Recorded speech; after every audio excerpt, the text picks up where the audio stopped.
This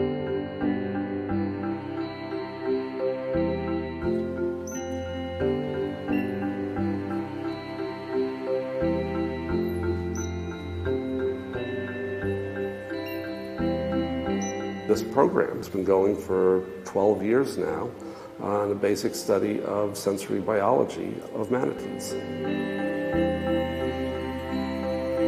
What we've certainly found is that manatees are easily as trainable as dolphins are.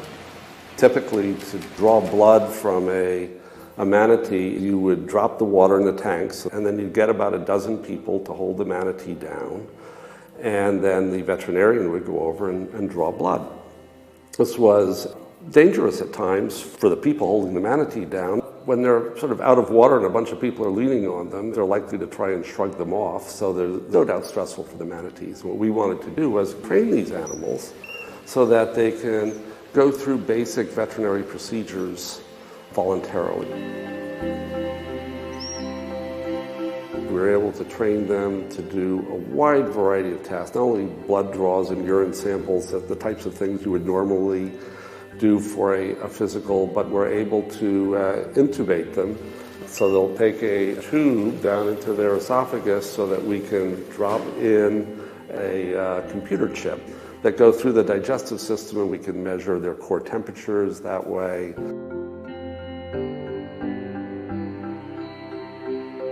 We've trained them to wear a mask, attach it to a spirometer, and we're able to measure various characteristics of their breathing, which became helpful for doing things like informing veterinarians on dosages for anesthesia during operations.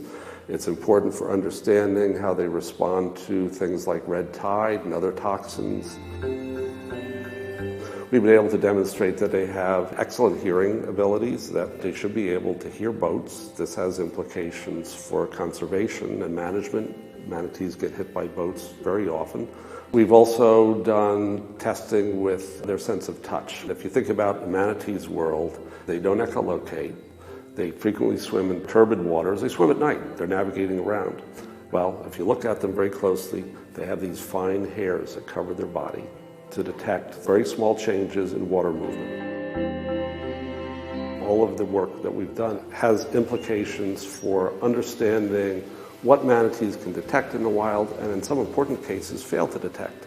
So if we think about what the threats are to the manatees, they get hit by boats, they get caught in fishing gear, crab traps, whatever, they get caught in water control devices. Part of managing an endangered species is understanding this basic biology. And so certainly the conservation aspect of this has captured the interest of our students. In addition to the basic biology is interesting too.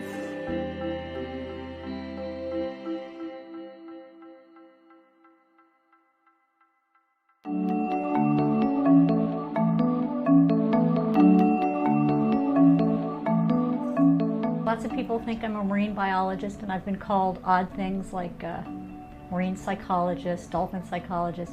But actually what I study is how dolphins think. So what the sounds are that they make, how they classify them themselves, what those sounds might mean to the dolphins, what sorts of things they remember, what sorts of things they can tell apart or put together.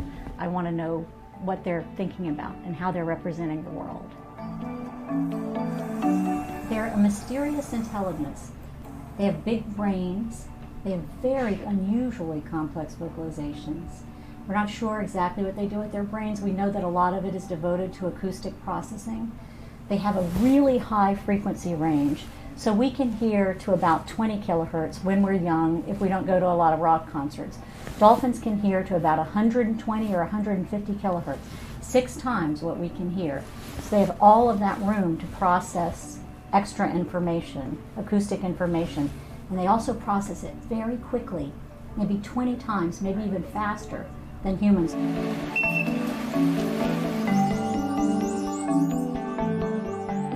I have introductory lab students right now listening to burst pulse sounds, which are sounds that dolphins make that are very short and very broad band, which means that they have energy across a lot of frequencies at once. No one has been good at grouping burst pulse sounds. In fact, almost no one has done it. They seem to be aggressive signals. Why they overlay clicks on tops of whistles, we don't know that. Students are actually working on some of those questions here, and we do it with spectrograms, we do it by ear, we do it by asking other people to sort things into categories so we can get some idea of how that might work.